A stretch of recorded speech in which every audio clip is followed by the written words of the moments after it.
مرة أخرى أعزائي المشاهدين معانا نجمنا والأسطورة الرياضية الدكتور عصام الدين رجب حميدو.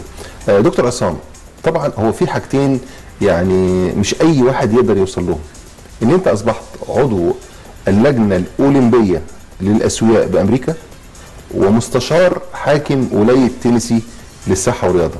إزاي دول يعني كفاءة؟ هل اختبارات؟ هل جم قالوا لك يعني جت إزاي؟ هو حضرتك بص، امريكا بتتعامل ايه او العقل الامريكي بتتعامل ايه؟ هو لو هيستفيد منك هو بيديك اتشارة يعني. ف الفرق يعني مفيش وسايط؟ لا مفيش طبعا وسايط يعني. هو انا اقول لحضرتك حاجه يعني، انا والله احنا هنا لو في مصر لو مفيش ولا واسطه ولا محسوبيه احنا هنبقى دوله عظيمه جدا جدا. كويس. الناس هناك هي انت لو انت كفاءه انت بتاخد فرصتك يعني. انت لو عايز توصل بشغلك وعملك ومجهودك انت بتوصل. كويس. لكن هنا لو انا كنت قعدت في مصر وحبيت ابقى استاذ دكتور في الجامعه، انا استحاله انا اخش حتى، لان انت بتلاقي انت دكتور الجامعه بيبقى ابن دكتور جامعه. كويس. رئيس الجمهوريه بيبقى ابن رئيس الجمهوريه. قدمت قالوا لك لا؟ كويس. انا دخلت قدمت في كليه التربيه الرياضيه وحتى نجحت في الاختبارات يعني. انا جريت اللي هو 100 متر مع انسان سوي انا كسبته. وجينا في الاخر خالص اللي هو الكشف الطبي، انا قلعت وبالشورت كده شاف رجلي لقى واحده كبيره واحده صغيره، قال لي لا انت غير لائق يعني، فما دخلتش. هناك في امريكا ما فيش حاجه اسمها كده. كويس. انت بتخش انت بامكانياتك يعني، بتنجح بتدي انت بتوصل. كويس. فانا دخلت اولا اللجنه الاولمبيه دي كانت الاسوياء بامكانياتي. كويس. بتفيدهم، لما تفيدهمش انت بتمشي. يعني كان في مثلا بحث بتعمله ولا عشان السيره الذاتيه بتاعتك؟ هو بيبقى في امريكا كلها ماشي نظام اللي هو بيبقى فيه البحوث يعني. هو حتى الفرق بين امريكا ومصر هنا حتى في التعليم، في مجال التعليم، ان هو بيبقى فيه بحوث، والبحوث دي بتفعل يعني. كويس. التعليم هناك مش مبني على اللي هو ايه زي في مصر بتلاقي التلقين والحفظ يعني. التلقين والحفظ فتلاقي واحد هو بيحفظ شويه بيخش الامتحان بيعدي الامتحان يقول لك خلاص هو يبقى دكتور، لكن هو عمل ابحاث ايه او افاد المجتمع بيها ايه؟ امريكا هو ده الفرق يعني. فانا كنت عملت ابحاث كتير في امريكا يعني، وفدت منهم المجتمع يعني. الشوارع حاجه زي كده؟ نعم كنت عملت بحث. انا البحث بتاعي دوت كان في الماجستير. البحث بتاعي كان عباره عن ايه؟ ان هو ممكن بالرياضه تغير سلوك فرد في المجتمع او المجتمع نفسه. فاخدت مجموعه من اطفال هناك في امريكا. كويس. الاطفال دول كانوا مش كويسين في المخدرات وفي السرقه يعني اطفال اولاد شوارع بالظبط كده. واشتغلت مع المجموعه ديت لمده سنه. كويس. من خلال الرياضه يعني. والحمد لله اتضح ان هو في النهايه خالص ان ممكن الرياضه تغير من سلوك الفرد بعيد عن المخدرات وعن الموضوع يعني كله. انا كان عندي شاب الولد دوت كانت هوايته سرقه العربيات. واترفض من المدرسه اكتر من مره. كويس. الولد ده اتغيرت حياته 360 درجه من سرقه عربيات وكده. بالرياضه ابتديت معاه ادخل الرياضه، بيتعلموا الحساب من خلال الرياضه، بتعلمه ان هو يبقى قائد من خلال الرياضه، بتعلمه حتى كان بيشرب سجاير وبيشرب مخدرات وكده.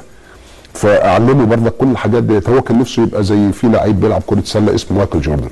طبعا هو كان عايز يبقى زي اللاعب دوت. فكنت احط طب انت عايز تبقى زي الراجل ده، طب ما احنا لازم ناكل كويس، لازم نتدرب، لازم مش عارف ايه، انت لازم تخش المدرسه، لازم تلعب كره سله في المدرسه. يعني حببته في كل حاجه. دخل المدرسه، خلص المدرسه، جات له منحه يلعب في الجامعه، دخل الجامعه، اتخرج بقى مدرس تربيه رياضيه دلوقتي.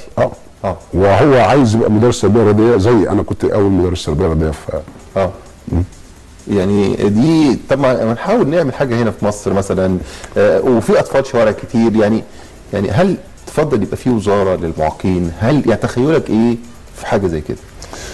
اكيد طبعا. انت بص حضرتك كابتن ايهاب، انت عارف طبعا انت راجل معوق وراجل لعبت رياضه وراجل بتمشي في الشارع وعارف يعني.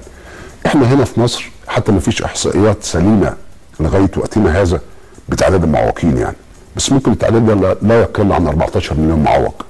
فتخيل انت لو 14 مليون معوق انت بتضربهم في اتنين، لان كل واحد معوق معاه ابوه وامه او معاه اسرته، هتلاقي مثلا 45 مليون واحد متاثرين بالاعاقه ديت. يعني الناس دول لازم حتى المفروض يكون ليهم وزاره تخص الناس ديت، والوزاره دي لازم يكون ليها سلطه تنفيذيه مش بس كلام. لكن للاسف انت بتلاقي فيه قوانين كتير جدا خاصه بالمعوقين. هو دلوقتي اتعمل مجلس قومي لشؤون الاعاقه ومن اعضائها وزراء. فده هل ده كويس ولا انت كنت تفضل ان يكون وزاره كامله؟ انا كنت افضل ان هو يكون وزاره ليها سلطه تنفيذيه تقدر تنفذ. مع في على فكره في قوانين كتير جدا في البلد.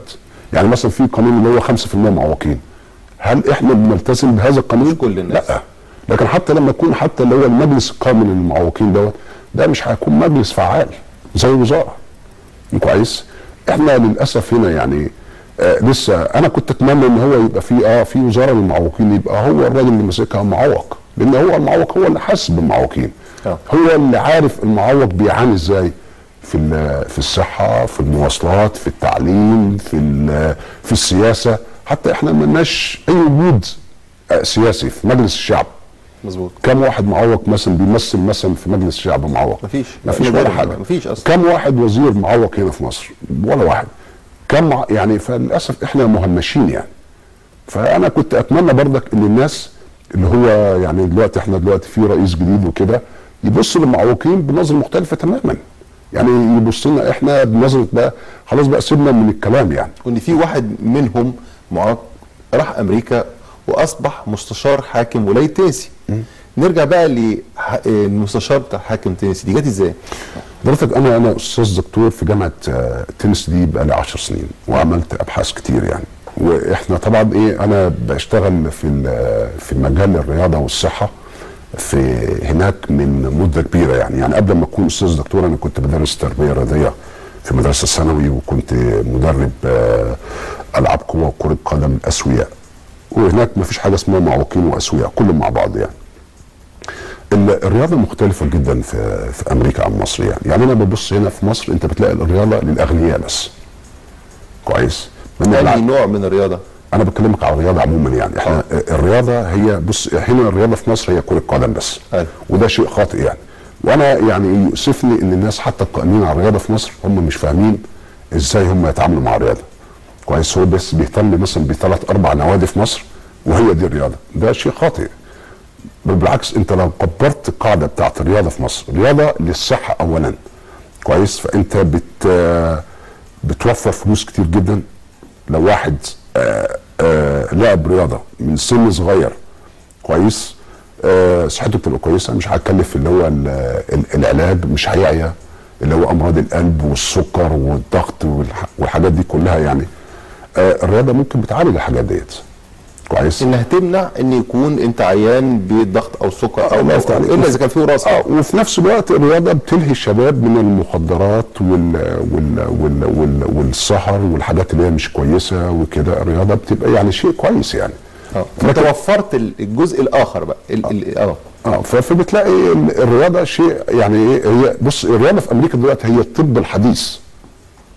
انت فاهم؟ وحتى في امريكا يقول لك لو احنا نشرنا الرياضه كرياضه، انا ما بكلمكش الرياضه كبطوله، هناك في فرق كبير جدا. الرياضه للجميع يعني. الرياضه ان انا بحافظ على صحتي انا. كويس. ببقى راجل صحي. كويس. اقدر اتنفس كويس، امشي كويس، اكل كويس. مع الرياضه هي لياقه بدنيه وتغذيه. كويس. فانا لو علمت الفرد العادي كده، طب ما ده هيوفر عليا فلوس ان انا مش هيعيا.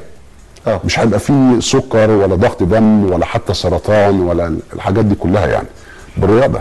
لكن هنا مثلا انت تلاقي الفرد العادي اللي هو الغلبان ده لو هو حب يروح نادي كويس، نادي زي النادي الاهلي، انا ما اقدرش امشي جنب النادي الاهلي يعني. هو دلوقتي النادي دوت بياخد مثلا 150,000 جنيه عشان تبقى عضو يعني. كويس. مع ان النادي ده بياخد اعانه كبيره جدا من البلد. طب بمناسبه النادي الاهلي او عموما هناك بالنسبه للانديه لما بتروح عايز انت لاعب دولي او عايز تخش نادي، هل بتروح تدفع اشتراك زينا يدفع 100,000 ولا 150,000 جنيه وتدفعه زيك زي الاسوياء ولا ايه بالظبط؟ كابتن ايهاب انا من ساعه لما رحت امريكا لغايه دلوقتي انا بخش اي نادي في امريكا ببلاش. ليه بقى؟ كويس، لان انا راجل لعبت مع منتخب امريكا. يعني كويس. انت معاك عشان انت في منتخب امريكا ومثلت ورحت دوره اولمبيه، ولا مثلت عموما في المهم منتخب امريكا في اي لعبه؟ انا مثلت منتخب امريكا في اي لعبه، مش شرط اولمبياد. مش شرط اولمبياد. تخش بالمجاني في اي نادي. اي نادي. كويس. وانا هنا ما فيش الكلام ده. لا، هنا انا حضرتك انا رحت قدمت في